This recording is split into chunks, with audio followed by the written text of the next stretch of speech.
All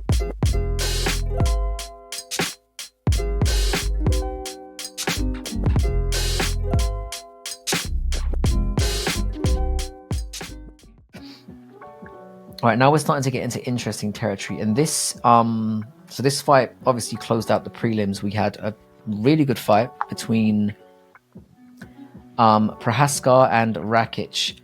Now, this one's again, this maybe you didn't have as much of a hard time of it as I did, but I found this one tough because, like, I thought RAKIC looked fantastic, especially in the first round. The leg kicks he was landing very nice, and he was able to play things safe for a period of time, keep it at range. Yeah. He was doing okay with that. But as we predicted, Jiri doesn't play your game. We said that's what would happen. Drew him into that scrappy war, where he drew him out into his realm and then just bonged him out brutally in the second. And again, we both called it precisely correctly. I was happy. I love Jiri. But again, this was a tough one for me. How would you match these two up? Jiri Prochazka against Alexander RAKIC for the European Light Heavyweight Championship. So Jiri can't fight Alex Pereira at this point. No. Not coming off what just happened to him. So I think it's kind of clear. Jiri against Jamal Hill. I mean, they're both there. Jamal is, at least for the time being, ranked where he is, ahead of him. It was a matchup that, started to get some buzz, with a couple of videos that they threw at each other. That face-off that they had in the crowd, they got a little something there. Yeah. Promo videos were great. They were. It was promotional, but it wasn't disrespectful. It was fun. Yeah.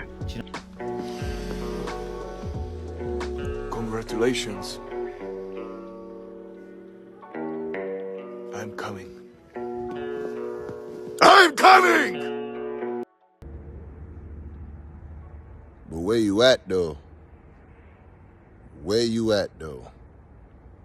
And by the way, that's what she said. That's what she said! There wasn't any malice in it. It was just fun. Yeah. And based on what I just saw, looks like Jiri might melt that man. But we don't know. You never know. But There's still question marks with Jamal. Yeah. So I think that's an easy one to make. For Alexander RAKIC, that one was a little bit more difficult. Just kind of looking down the rankings, I agree. He did look really good at the beginning of the fight. It's just psychologically, Jiri just lured him in. He was like, "No, you're gonna have to fight like I fight," and that's not how he's supposed to fight. And I think that I kept on saying that during the fight. I was like, you can't fight like Jiri. You cannot fight like Jiri. He tried it. He knew it was going to happen. It was predictable. He tried it. It's not going to work.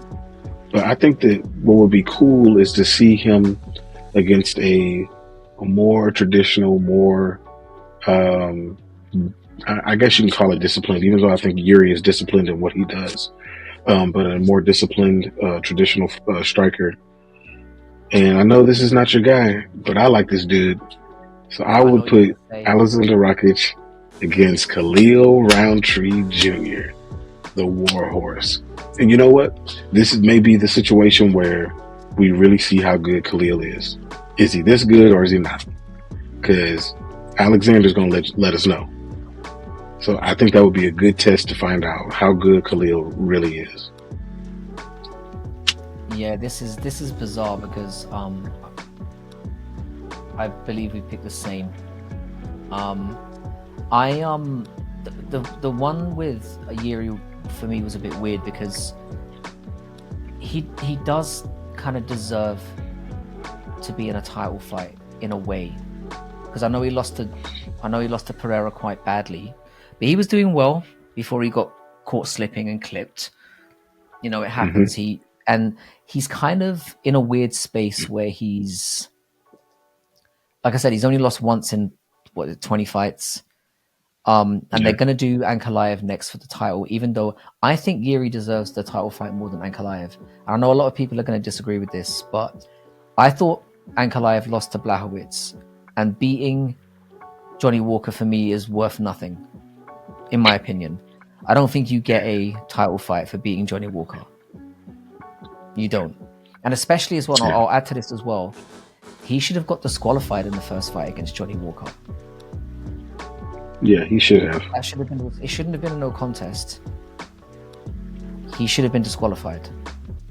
So he caught a break on that one. So he should have been coming off two losses. All right, one of them would have been a DQ, but he was stupid enough to do that. It was a clear infraction. It was dumb what he did, and getting away with a no contest. I can understand why Walker was fuming. So he's real mad. Because the thing is, Yuri's kind of in a weird spot where if he waits, he might get a rematch with he could get a rematch for the title just because everyone else cancels after. Because I assume that Alex Pereira is going to beat Ankalaev. It's a tough stylistic one because Ankalaev's takedown defense is good, and we know Yuri has problems with that. Yuri could wait, but I'm with you. I think if you wait around in this game, you get fucked. And Yuri is somebody who likes to stay relatively active. He fights every 3 or 4 months. He's not going to get a title fight in that time.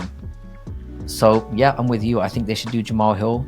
And basically that fight makes sense because the winner of it is then guaranteed to get another shot. If Yuri beats Jamal Hill convincingly, you can then say, oh, well, maybe he came back a little bit too soon against Pereira. He got caught. You can sell it to some extent. Yeah. Now, as for Rakic, obviously, he's coming off 2 losses. He's been inactive for a while. A rematch with Yan could potentially be appealing. You know, he was doing well in that fight before he shattered his leg. Yeah. But that, to me, is a risky one because Yan is going to do the same thing. He's going to batter your leg away. It's just what he does. He could another matchup that could be good is somebody like Krylov, because I think it's a winnable fight.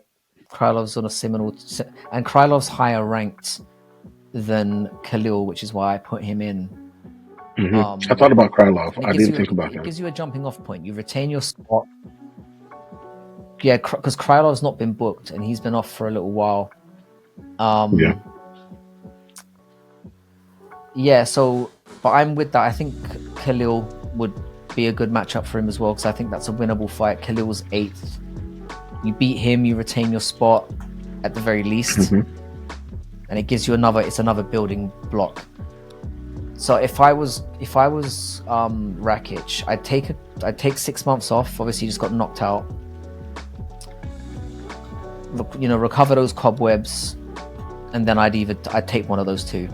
I'd take Krylov or Roundtree is what I'd do for Rakic. And then for Yuri, like I said, the story's there with Jamal.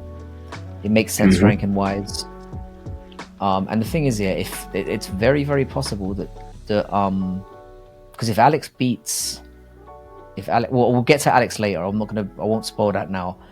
But there are things with Alex that could get, let's say, interesting if he wins one more, and I'll say why when we get to him.